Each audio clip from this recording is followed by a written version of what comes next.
Hello guys, मेरा नाम है दीपक शर्मा। आप देख रहे हैं इमोर्टल स्टडी पॉइंट। आज हम पढ़ रहे हैं चैप्टर नंबर 7, भू आकृतियाँ तथा उनका विकास। इसको हम इंग्लिश में बोलते हैं land form and their evolution. इस चैप्टर के अंदर आपको क्या क्या पढ़ने को मिलेगा, चलिए आइए जानते हैं। जैसे कि इस चैप्टर का नाम है भू आकृति। समझिए कि भू आकृति आप कहते किसे हैं। देखिए, एक ज़मीन का पार्ट, ठीक है, एक ज़मीन का पार्ट, उसका शेप कैसा है, उसी को हम भू आकृति बोलते हैं। जैसे कि अगर आप उत्तराखंड में रहते हैं तो वहाँ पर आपको पता है कि वहाँ पर आपको पहाड़ देखने को मिलते हैं। तो फिर आप यहाँ पर कह सकते हैं कि भाई इस जगह की आकृति कैसी है। यहाँ पर आपको उच्चावच यानी कि इस यहाँ पर आपको पहाड़ देखने को मिलेंगे, ठीक है। अगर आप प्लेन एरिया में रहते हैं तो उस जगह की आकृति कैसी है, उस जगह की आकृति है प्लेन। तो आप समझ गए होंगे कि यहाँ पर भू आकृति का मतलब क्या है। भू आकृति का मतलब है उस जगह का शेप कैसा है, ठीक है। एंड देन आगे क्या है, उनका विकास। अब देखिए, मान के चलिए कि वहाँ पर अगर पहाड़ हैं तो आपसे यहाँ पर पूछा जाएगा कि वहाँ पर पहाड़ बनने की प्रक्रिया कैसी रही, ठीक है। इसी प्रक्रिया को, इसी प्रोसेस को क्या बोला जाता है, विकास बोला जाता है। यानी कि आज के प्रेजेंट टाइम में वहाँ की जो भू आकृति है, वहाँ के जो लैंड फॉर्म है, उस लैंड फॉर्म के होने का क्या कारण रहा, उस प्रोसेस को पूरा होने में कितना टाइम लगा, ठीक है। इन सब चीज़ों के बारे में आप यहाँ पर पढ़ोगे। तो फिर चैप्टर का मतलब समझ लीजिए, भू आकृति यानी कि उस जगह का शेप कैसा है, उसका विकास यानी कि उसको उस स्वरूप में आने में उसको कितना टाइम लगा और कितना कितना, और उसके अंदर क्या क्या प्रोसेस हुआ, ये सब आपको यहाँ पर पढ़ने को मिलेगा। तो चलिए फिर जानते हैं कि इस चैप्टर के अंदर आपको क्या क्या टॉपिक्स पढ़ने। तो देखिए, इस चैप्टर के अंदर आपको ये सारे टॉपिक्स आपको यहाँ पर पढ़ने को मिलेंगे। तो ये चैप्टर काफ़ी बड़ा है, तो इस चैप्टर के आपको कई सारी वीडियोस देखने को मिलेंगी। तो उन सभी वीडियोस को देखने के लिए, इस चैप्टर की पूरी सीरीज़ को देखने के लिए आपको करना है चैनल को सब्सक्राइब। तो फिर चलिए आइए जानते हैं, समझते हैं भू आकृतियाँ तथा उनके भू दृश्य। जैसे कि मैं आपको पहले ही बता चुका हूं कि भू आकृतियाँ क्या होती है, फिर भी हम यहाँ पर एक डेफिनेशन के माध्यम से जानते हैं कि भू आकृतियाँ होती क्या है। तो देखिए, छोटे एवं मध्य आकार के भूखंड को हम क्या कहते हैं, भू आकृति कहते हैं। यहाँ पर समझिए भूखंड का मतलब क्या होता है। देखिए, जैसे कि आपको मालूम है कि ज़मीन काफ़ी बड़ी होती है ना, ज़मीन का तो कोई एंड ही नहीं है। तो फिर जहाँ पर भी जिस भी रीजन में आप रहते हैं, उस रीजन का जो एक छोटा सा जो पार्ट है, ठीक है, जो एक ज़मीन का छोटा सा पार्ट है, उस छोटे से पार्ट का शेप किस तरह का है, उस शेप को हम क्या बोलते हैं, भू आकृति हम बोलते हैं। अब ये जो शेप है, ये हो सकता है कि वहाँ पर आपको खाई देखने को मिले, ठीक है, या फिर हो सकता है वहाँ पर पहाड़ देखने को मिले, या फिर हो सकता है वहाँ पर मैदान देखने को मिले। तो किसी भी टाइप के आपके वहाँ पर शेप हो सकते हैं। मैं सिर्फ आपको एक एग्जाम्पल से मैं आपको यहाँ पर बताना चाह रहा हूँ। तो चलिए, हम यहाँ पर समझ चुके हैं कि भू आकृति किसे बोलते हैं। चलिए समझते हैं कि लैंडस्केप यानी कि भू दृश्य क्या होता है। बहुत सी भू आकृतियाँ मिलकर भू दृश्य बनाती है। देखिए, जैसे कि मैंने अभी आपको क्या कि जो भू आकृति क्या होती है, एक छोटे से पार्ट को, एक छोटा सा क्या होता है, पार्ट होता है, उस पार्ट का शेप किस तरह का है, उसको हम क्या बोलते हैं, भू आकृति बोलते हैं। और ये सारी भू आकृतियां मिलकर, इन सभी छोटे मोटे शेप को अगर आप मिला देते हो तो क्या बनता है, एक लैंडस्केप बनता है। क्या बनता है, एक भू दृश्य यहाँ पर बनता है। तो मोटे तौर पर समझ लीजिए कि लैंडफॉर्म यानी कि भू आकृति क्या होता है, उस किसी भी क्षेत्र का छोटा सा पार्ट, किसी भी क्षेत्र का छोटे से पार्ट की जो शेप है उसको हम बोलते हैं भू आकृति। और उन सभी शेप को अगर हम मर्ज कर दें, मिला दें, तो क्या बनता है, एक लैंडस्केप यहाँ पर बनता है। चलिए फिर आइए समझते हैं आगे के पॉइंट्स को। प्रत्येक भू आकृति के अपने लक्षण होते हैं। इन लक्षणों में आकृति, आकार तथा पदार्थ सम्मिलित होता है, जो भू आकृतिक कारकों के परिणाम होते हैं। तो देखिए, इसकी ये जो डेफिनेशन है, ये जो लाइन है, ये काफ़ी मुश्किल लाइन है। तो फिर चलिए समझते हैं इसको एकदम सिंपल वे के अंदर। देखिए, इस लाइन में लिखा गया है कि जैसे कि मैंने अभी आपको पहाड़ों के एग्जाम्पल दिए, मैंने आपको मैदानों के एग्जाम्पल दिए, यानी कि मैंने आपको प्लेन्स के एग्जाम्पल दिए। तो फिर सिंपल सी बात है कि अगर वहाँ पर पहाड़ है तो वहाँ पर पहाड़ के बनने की क्या प्रोसेस है, वहाँ पर किस तरह की एक्टिविटी हुई है, किस तरह का प्रोसेस उसके अंदर हुआ है, ठीक है। इन सभी प्रोसेस का जो इंक्लूडिंग है, इन सभी प्रोसेस की वजह से ही उस जगह पर इस प्रकार की क्या हुई है, आकृति उत्पन्न हुई है ना। अब ये जो आकृति उत्पन्न हुई है, कुछ फैक्टर्स है, जिन फैक्टर्स की वजह से उस तरह का शेप क्रिएट हुआ है। चलिए आइए कुछ एग्जाम्पल के तौर से यहाँ पर इसको समझते हैं। तो भू आकृतिक कारक क्या होते हैं, जैसे भू आकृतिक कारक में होते हैं प्रवाहित जल, भौम जल होता है, हिमनद होता है, तरंगे होते हैं। ये सारे के सारे टॉपिक्स आप यहाँ पर पढ़ने वाले हैं। तो फिर मैं इस वाले टॉपिक को आपको एक एग्जाम्पल से मैं आपको यहाँ पर समझा देता हूँ। हम यहाँ पर एग्जाम्पल ले रहे हैं प्रवाहित जल का। अब चलिए, आपने वैसे देखा जाए तो आपने गंगा का मैदान जरूर आपने देखा होगा, या फिर आप में से बहुत से लोगों ने गंगा में स्नान भी करा होगा। तो चलिए आइए गंगा के एग्जाम्पल से समझते हैं, क्योंकि बहुत से लोग इससे रिलेट करते होंगे। अब चलिए, जैसे कि आपको पता है कि जो गंगा है हमारी, वो निकलती कहाँ से है, ठीक है। वैसे खैर देखा जाए तो गंगा तो भागीरथी और अलकनंदा का जो संगम होता है वहाँ से गंगा बनती है। इससे पहले अलग अलग नदियाँ होती हैं, लेकिन आपके एकदम समझने के लिए हम इसको इस नदी का नाम गंगा ही लेकर के चल रहे, ताकि आप कंफ्यूज ना हो। अब देखिए, मान के चलिए कि ये एक पहाड़ है, ठीक है जी। अब जो गंगा का जो स्रोत है वो निकलता है गंगोत्री से। अब देखिए, जो नदी है, नदी स्टार्टिंग में कहाँ से बहेगी, मान के चलिए इसका उद्गम स्रोत है ये, यहाँ से नदी बह रही है, ठीक है जी। तो देखिए होता क्या है, जब नदी पहाड़ के ढाल से उतरती है, यानी कि जब नदी यहाँ से उतरती है, तो आपको मालूम है कि ग्रेविटेशनल फोर्स यहाँ पर ज़्यादा लगेगा। क्यों? क्योंकि यहाँ पर स्लाइड बहुत ज़्यादा है। तो यहाँ पर पानी की गति क्या होगी, सबसे ज़्यादा होगी। तो पानी की गति ज़्यादा हो जाने के कारण ये जो वाटर है वो अपने साथ इस पहाड़ के छोटे छोटे जो पदार्थों को अपने साथ लेकर के जाएगा। कहाँ जाएगा? बिल्कुल जहाँ पर इस वाटर बॉडी की जहाँ तक स्पीड रहेगी वहाँ तक इन पदार्थों को लेकर के जाएगा। अब क्वेश्चन यहाँ पर यह उठता है कि ये स्पीड कहाँ तक बनी रहेगी। तो देखिए, ये जैसे कि पहाड़ है ये रहा शेप। तो फिर जहाँ पर ये मान के चलिए यहाँ पर ये आपकी नदी बह रही है, ठीक है। तो ऑब्वियसली यहाँ पे तो नदी की स्पीड बहुत तेज होगी, जिसकी वजह से यहाँ पर ये पदार्थों को अपने साथ ज़्यादा लेकर के जाएगी। तो जैसे जैसे इसका ढाल खत्म होता जाएगा, यानी कि ये ढाल यहाँ पर पूरी तरह से यहाँ पर खत्म हो जाएगा, तो ये पदार्थों को अपने साथ यहाँ पर लेकर के पहुँच जाएगी, ठीक है। और जहाँ पर पहाड़ खत्म होते हैं तो वहाँ पर क्या बनता है, वहाँ पर बनता है डेल्टा, ठीक है जी। वहाँ पर क्या बनता है, डेल्टा। अब डेल्टा होता क्या है, पानी अपने साथ बहुत सारी मिट्टी को लेकर के आता है, बहुत सारे मिनरल्स को लेकर के आता है, और वहाँ पर एक तरह का पूरा प्लेन एरिया बना देता है। क्या बना देता है? प्लेन एरिया बना देता है। उस प्लेन एरिया को हम क्या बोलते हैं, हम उसको डेल्टा बोलते हैं, ठीक है। तो फिर जैसे कि मैंने अभी आपको एक प्रोसेस बताया कि किस तरह से प्लेन एरिया बनता है। तो देखिए, जहाँ जहाँ पर प्लेन एरिया है वो प्लेन एरिया इन्हीं तरीकों से बना है, चाहे वो हमारी दिल्ली होगी, ठीक है, या फिर जो हमारा कोई सा भी पार्ट लो, उत्तर प्रदेश के बहुत सारे जो पार्ट है, जो गंगा के मैदान है वहाँ पर। तो देखा जाए तो जो मैदान है वो प्रॉपरली इसी तरह से ही बनते हैं।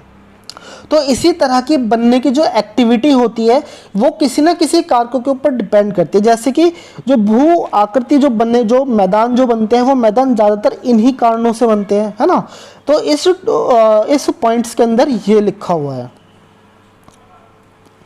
यानी कि मोटे तौर पर इसमें लिखा हुआ है कि भू आकृति आपकी बनती कैसे है, किससे बनती है, भू आकृति के कारकों से बनती है, उन फैक्टर से बनती है। चलिए अब हम एक एक करके इन सभी कारकों को हम यहाँ पर देखते हैं। तो इसमें हमारा जो पहला जो कारक है जो है प्रवाहित जल, जो कि मैं आपको यहाँ पर बता चुका हूँ, लेकिन फिर भी हम इसको एक बार लाइन टू लाइन हम इसको यहाँ पर देख लेते हैं। प्रवाहित जल उन आर्द्र प्रदेशों में सर्वाधिक प्रभावशाली होता है जहाँ वर्षा होती है। अब देखिए, ये तो इसमें ऑब्वियसली बात है कि जहाँ पर नदी बहुत ज़्यादा होगी, है ना, जहाँ पर वर्षा ज़्यादा होती होगी, तो ये जो फैक्टर है ये वहीं पर ही सबसे ज़्यादा प्रभावशाली होते हैं।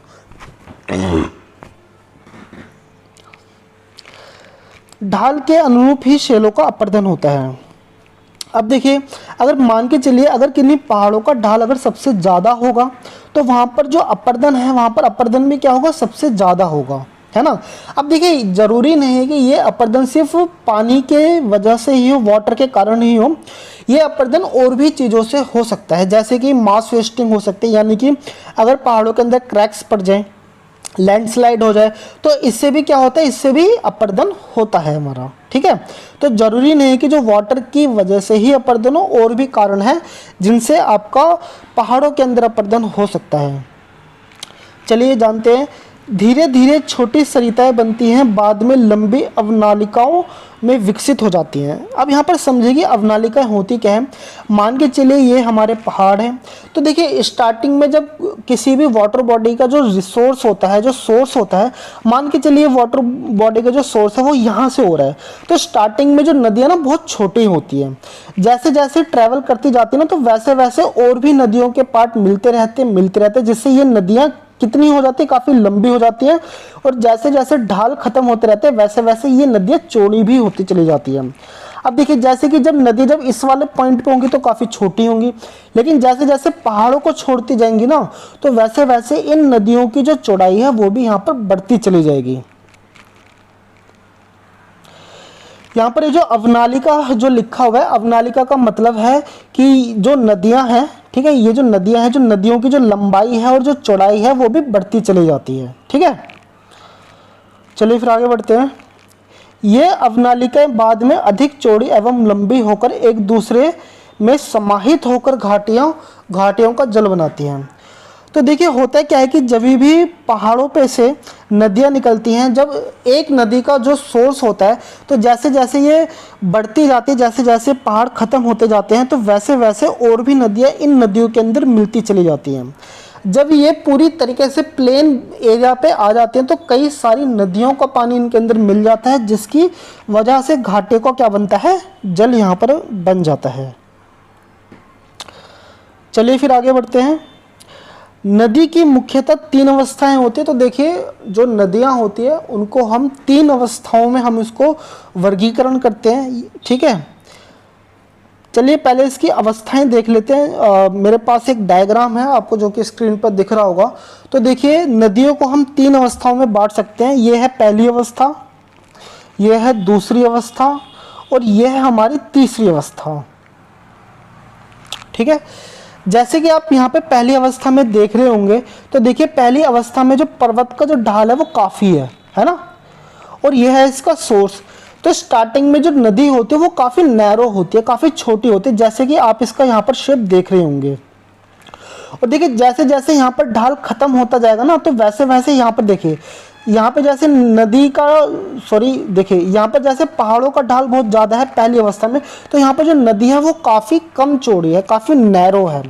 और जैसे ही जब नदी जब मिडल अवस्था में आती है, जब सेकंड फेज में आती है, तो ये नदी काफ़ी क्या हो जाती है, थोड़ी सी यहाँ पर इसकी जो चौड़ाई है वो काफ़ी बढ़ जाती है। और तीसरी अवस्था में तो पहाड़ों का जो ढाल होता है वो पूरा खत्म सा ही हो जाता है, मृत प्राय हो जाता है ना। देखिए यहाँ पर जो तीसरी अवस्था में जो ढाल है वो पूरी तरह से खत्म हो चुका है, और यहाँ पर जो नदियाँ हैं वो काफ़ी चौड़ी हो चुकी है। देखो यहाँ पर, देखो यहाँ पर कम चौड़ी थी, यहाँ पर फिर सेकंड अवस्था में थोड़ी ज़्यादा इसकी चौड़ाई बढ़ी है, और तीसरी अवस्था में तो नदी पूरी ही चौड़ी हो चुकी है, अपने पूरे फेज में ये आ चुकी है। अब इसकी जो प्रक्रिया है, इसकी प्रक्रिया आप यहाँ पर समझिए। चलिए इसकी प्रक्रिया समझते हैं। पहली अवस्था में नदी किस तरह से रिएक्ट करती है। पहली अवस्था में भूमि के ढाल के तीव्र तथा जल प्रवाह के तेज होने के कारण चट्टानों का अत्यधिक अपरदन होता है। चलिए इसको हम समझते हैं यहाँ पर एक डायग्राम की मदद से। देखिए यहाँ पर हो क्या रहा है, पहली अवस्था के अंदर यहाँ पर पहाड़ों का ढाल कैसा है, काफ़ी तीव्र है, जिसकी वजह से यहाँ पर क्या है, ग्रेविटेशनल फोर्स, यानी कि इसको हम शॉर्ट में लिख देते हैं जी फोर्स। यहाँ पर इसका जो ग्रेविटेशनल फोर्स है वो सबसे ज़्यादा होगा, जिसकी वजह से इस अवस्था में पदार्थों का अपरदन सबसे ज़्यादा होगा।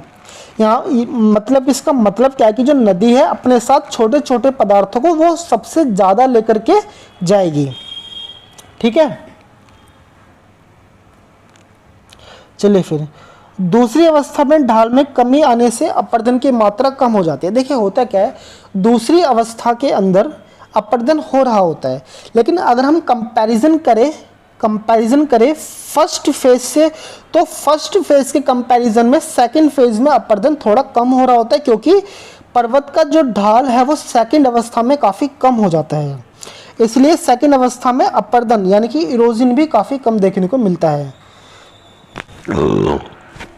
तीसरी अवस्था में देख लीजिए, तीसरी अवस्था में ढाल प्राय समाप्त हो जाता है तथा एक मैदान का निर्माण करता है। तो तीसरी अवस्था में जब नदी आती है तो आते आते जो ढाल है, जो स्लोप है, स्लोप पूरी तरीके से ख़त्म हो जाता है और ये स्लोप कन्वर्ट हो जाता है किसके अंदर, ग्राउंड के अंदर, यानी कि प्लेन एरिया के अंदर ये पूरी तरह से कन्वर्टेड हो जाता है। ठीक है, और देखा जाए तो जो हमारे जो डेल्टा है, हमारे जो प्लेन्स जो बनते हैं वो हमेशा थर्ड फेज में बनते हैं। ठीक है जी, चलिए समझते हैं हमारे और भी जो पॉइंट्स है देखते हैं। चलिए, नदी की तीसरी अवस्था के पश्चात एक धीमे उच्चावच का निर्माण होता है। देखिए होता क्या है कि मान के चलिए यह है हमारा ढाल, ठीक है जी, यह है हमारा ढाल। ठीक है, होता क्या है कि यह है हमारा फर्स्ट फेज, यह है हमारा सेकंड फेज और यह है हमारा थर्ड फेज। होता क्या है कि डैप बेस यानी कि मलबा, जब पानी बहुत सारा मलबा लेकर के आता है तो वो कहाँ पर इकट्ठा करता है, वो करता है थर्ड फेज के अंदर इकट्ठा करता है। तो यहाँ पर क्या कि यहाँ पर मलबे का छोटा सा एक बम्प बन जाता है, एक छोटा सा एक उच्चावच बन जाता है, एक उभरा हुआ एक स्पेस बन जाता है यहाँ पर। ठीक है जी, क्योंकि जितना भी जो मलबा जब आता है तो आकर के यहाँ पर इकट्ठा हो जाता है। ठीक है, और यहाँ पर एक छोटा सा एक उभरा हुआ पार्ट बन जाता है। ठीक है, तो ये जो उभरा हुआ जो पार्ट है, इस उभरे हुए पार्ट में क्या होता है, इसमें चट्टानें होती है। क्या होती है, चट्टानें। और इसी शेप को हम क्या बोलते हैं, इस शेप को हम बोलते हैं मोनाडोनॉक्स। ठीक है, और इसके इंग्लिश में स्पेलिंग आप यहाँ पर पढ़ सकते हैं। और इसको अगर हम दूसरी भाषा में बोलना चाहें तो इसको हम दूसरी भाषा में पेनिप्लेन भी बोलते हैं। तो फिर अगर आपसे क्वेश्चन पूछा जाए कि भाई मोनाडोनॉक्स या फिर पेनिप्लेन हो क्या होता है, तो फिर आप इसको यहाँ पर सीधा सा बता सकते हैं कि जब यहाँ पर जब पदार्थ अपर्दन के द्वारा जब तीसरे फेज में जब यहाँ पर इकट्ठा हो जाता है और यहाँ पर छोटा सा उभार बन जाता है, तो इस छोटे से मोटे से शेप को आप क्या बोलते हो, आप इसको मोनाडोनॉक्स या फिर आप इसको पेनिप्लेन आप यहाँ पर इसको बोलते हो।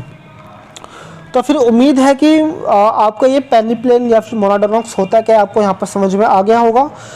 तो यहाँ पर सिर्फ आपको सुनने से ही काम नहीं चलेगा, बल्कि आप यहाँ पर इसके स्क्रीनशॉट भी ले सकते हो, ये आपके छोटे नोट्स में काम भी आएगा। चलिए फिर आगे बढ़ते हैं।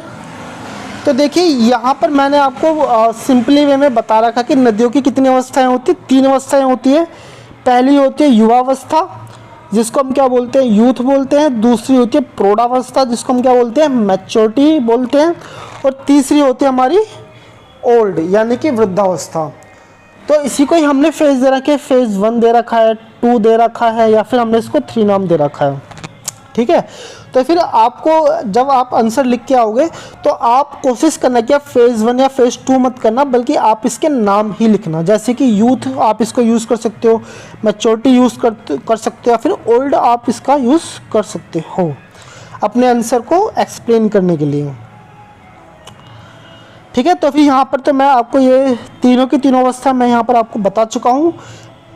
पहली अवस्था में क्या है कि यहाँ पर जो नदी यहाँ पर सोर्स है, यहाँ पर नदी यहाँ से निकलती है। यहाँ पर स्टार्टिंग में नदी कैसी होती है, संकीर्ण होती है, छोटी होती है, और यहाँ पर ढाल ज़्यादा हो जाने के कारण यहाँ पर जी फोर्स क्या लगता है, सबसे ज़्यादा लगता है, जिसकी वजह से यहाँ पर सबसे ज़्यादा अपर्दन देखने को मिलता है। ठीक है, एंड देन सेकेंड फेज के अंदर आपका जो लैंडस्केप है, ठीक है, जो आपका जो लैंडस्केप है वो काफ़ी कम हो जाता है, ढाल यहाँ पर कम हो जाता है, जिसकी वजह से अपर्दन क्या होता है, यहाँ पर आपको कम देखने को मिलता है। अपर्दन तो यहाँ पर भी हो रहा है, लेकिन फर्स्ट फेज की तुलना में कम देखने को यहाँ पर आपको मिल रहा है। तीसरे फेज में क्या है, तीसरे फेज में ढाल पूरी तरह से खत्म हो जाता है और इसका शेप किस तरह से बन जाता है, प्लेन एरिया। ठीक है, और हमेशा ध्यान रखना कि आपका जो डेल्टा होता है, डेल्टा हमेशा कहाँ बनेगा, डेल्टा बनेगा हमेशा इस जगह पर, यानी कि तीसरी अवस्था में ही आपका यहाँ पर डेल्टा बनता है।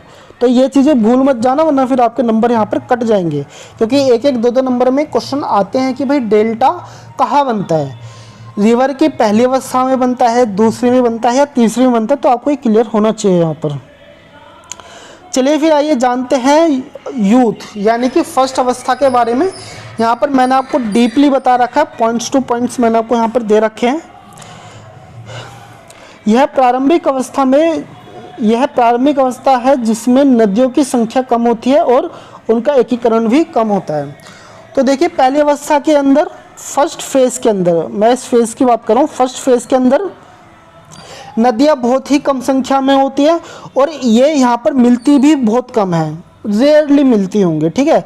ज़्यादातर ये नदियाँ सिर्फ एक ही सिंगल पार्ट में इंडिविजुअल ही बह रही होती है, ठीक है। और पहली अवस्था के अंदर ही जो नदियाँ होती हैं वो किस तरह की घाटियाँ बनाती हैं, वो बनाती हैं वी शेप की घाटियाँ यहाँ पर बनाती हैं। मैं यहाँ पर आपको वी शेप का मैं आपको एक एग्जांपल दे देता हूँ। देखिए आपके सामने ये जो पिक्चर इमेज देखने को मिल रही है, ये देखिए यहाँ पर ये जो शेप जो बना रखा है, ये नदियों ने ही यहाँ पर शेप बना रखा है, ठीक है। ये देखिए ये शेप कैसा है, ये यहाँ पर वी शेप है यहाँ पर, ठीक है। तो जो फर्स्ट फेज में ही जो नदियाँ होती हैं वो इस तरह का वी शेप बनाती हैं, ठीक है। तो ये क्या, ये वी शेप की घाटी है। चलिए फिर अधोमुखी अपरदन यहाँ पर अधिक देखने को मिलते हैं। तो यहाँ पर जो इरोजन होता है, जो इरोजन का जो टाइप होता है वो कैसा होता है, वो अधोमुखी अपरदन यहाँ पर होता है। और यहाँ पर किस तरह की आपको शेप्स देखने को मिलते हैं, तो देखिए यहाँ पर आपको कैनियन देखने को मिलते हैं, यहाँ पर आपको वी आकार की घाटियाँ देखने को मिलती है, और यहाँ पर आपको वाटरफॉल, जलप्रपात को हम इंग्लिश में बोलते हैं वाटरफॉल, आपको यहाँ पर वाटरफॉल भी देखने को मिलता है।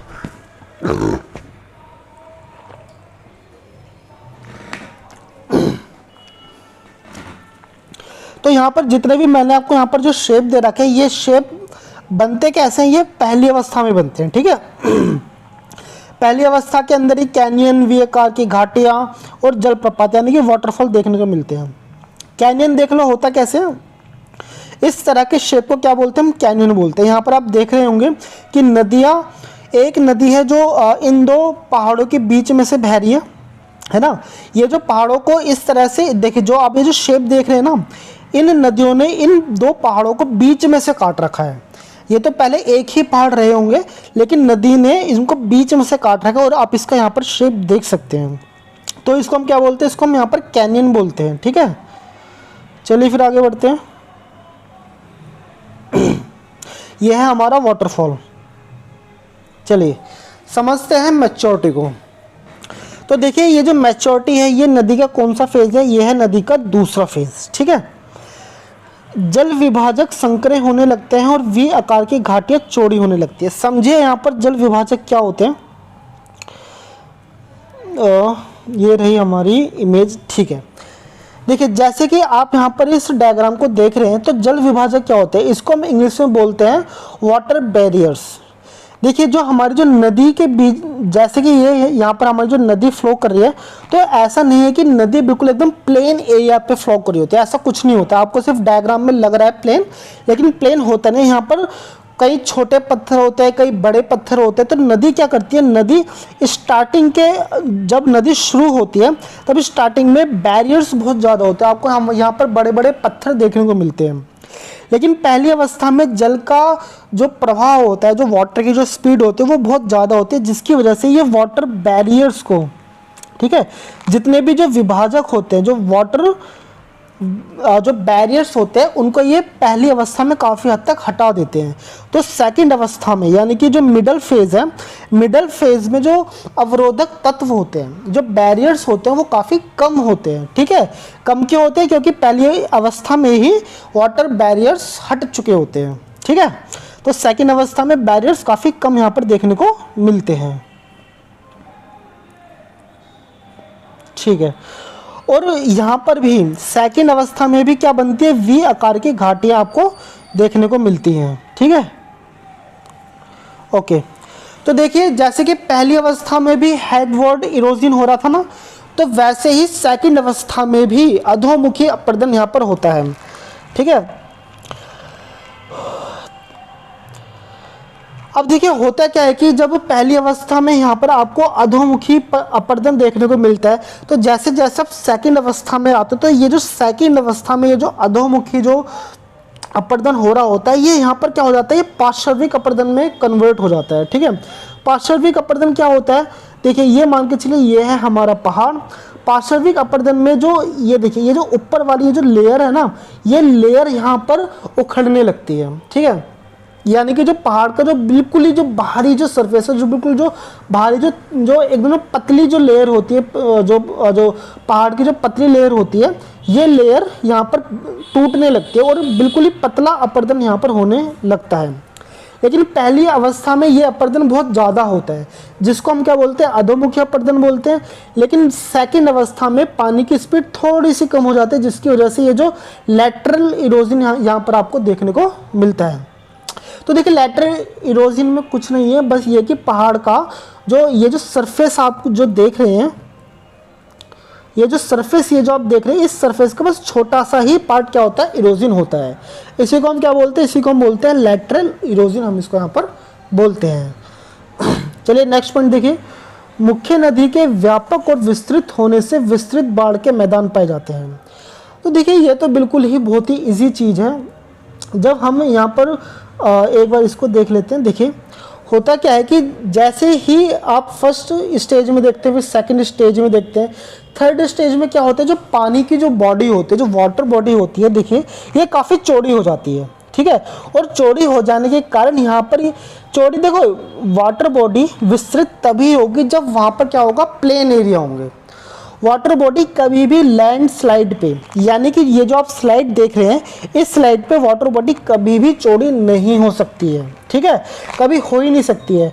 हमेशा जो पानी की जो चौड़ाई जो बढ़ेगी वो हमेशा तीसरी अवस्था में बढ़ेगी, यानी कि मैदानों में बढ़ेगी। ठीक है, जैसे कि जो आप जो गंगा देखते हो, जैसे कि हरिद्वार की गंगा आपने देखी होगी, वो काफ़ी चौड़ी है। इतनी चौड़ी गंगा सिर्फ आपको मैदान में देखने को मिलेगी, और वहीं इस गंगा का अगर आप स्रोत में जाएंगे तो ये गंगा काफ़ी छोटी हो जाती है, काफ़ी एकदम नैरो हो जाती है। ठीक है, चलिए फिर आगे बढ़ते हैं। ठीक है, तो ये काफ़ी चौड़ी हो जाती है और यहाँ पर क्या बनते हैं, बाढ़ के विस्तृत मैदान बनते हैं, जिनको हम डेल्टा बोलते हैं यहाँ पर। ठीक है, जिसमें घाटी के भीतर ही नदी विसर्प बनाते हुए प्रवाहित होती है। अब देखिए नदी विसर्प का आप यहाँ पर एक एग्जांपल ले लीजिए, ये देखिए। ठीक है, ये क्या है, ये जो नदी बह रही है, ये इस आकार को आप क्या बोलते हो, विसर्प आकार बोलते हो। ठीक है, तो ये नदी इस तरह का शेप यहाँ पर बना देती है, विसर्प बना देती है। अपर्दन के साथ साथ निक्षेप भी होता है। ठीक है, अब देखिए यहाँ पर जो निक्षेप की जो प्रक्रिया है वो मैच्योरिटी यानी सेकंड लेवल पे तो होती है, लेकिन सेकंड लेवल पे ये निक्षेप की प्रक्रिया ज़्यादा नहीं होती। सबसे ज़्यादा जो निक्षेप की जो प्रक्रिया जो आपको यहाँ पर देखने को मिलती है, वो मिलती है हमेशा थर्ड फेज के अंदर। ठीक है, सेकंड फेज के अंदर भी निक्षेप की प्रक्रिया होती है, लेकिन सबसे ज़्यादा जो निक्षेप की जो प्रक्रिया होती है वो होती है आपकी थर्ड फेज में। समझ लीजिए कि निक्षेप क्या होता है, जब पानी अपने साथ पदार्थों को लेकर के जा रहा होता है, जब वो उन पदार्थों को उठा नहीं पाता और वो डंप कर देता है, जिस जगह पर उन पदार्थों को उसने डंप करा, मान के चलिए यहाँ पर डंप कर दिया, छोड़ दिया, तो इस जगह को हम क्या बोलते हैं, इस जगह को हम बोलते हैं निक्षेप बोलते हैं। ठीक है, तो निक्षेप का मतलब क्या होता है, पदार्थों को छोड़ना। ठीक है, चलिए फिर, तो ये यहाँ पर आप दूसरी अवस्था आप देख चुके हो। पहली अवस्था में नदी कम चौड़ी होती है, दूसरी अवस्था में नदी थोड़ी ज़्यादा चौड़ी हो जाती है। यहाँ पर निक्षेपण होता है, लेकिन बहुत ही कम देखने को मिलता है। सबसे ज़्यादा जो निक्षेपण होता है वो होता है हमारा तीसरी अवस्था के अंदर। ठीक है, और यहीं पर ही ज़मीनें आपके यहाँ पर बनती है, यहाँ पर आपका लैंड फॉर्म होता है। तो तीसरी ही अवस्था के अंदर क्या बनते हैं, डेल्टा बनते हैं। तो फिर यहाँ पर आपका जो आज का टॉपिक है वो होता है यहाँ पर ख़त्म। आपको वीडियो कैसी लग रही है आप मुझे कमेंट करके बताइए। तो आज की जो वीडियो थी वो थी हमारी भू आकृति यानी कि लैंड फॉर्म और लैंडस्केप की थी। नेक्स्ट वीडियो में हम पढ़ेंगे नदी के कार्य पढ़ेंगे, जिसके अंदर आप अपर्दन को और भी ज़्यादा डीपली आप यहाँ पर पढ़ोगे। आप पढ़ोगे परिवहन के बारे में और आप पढ़ोगे निक्षेपण के बारे में। तो फिर टाइम टू टाइम आपको नोटिफिकेशन मिलता रहे तो फिर वीडियो को कर दीजिए सब्सक्राइब। वीडियो को देखने के लिए धन्यवाद।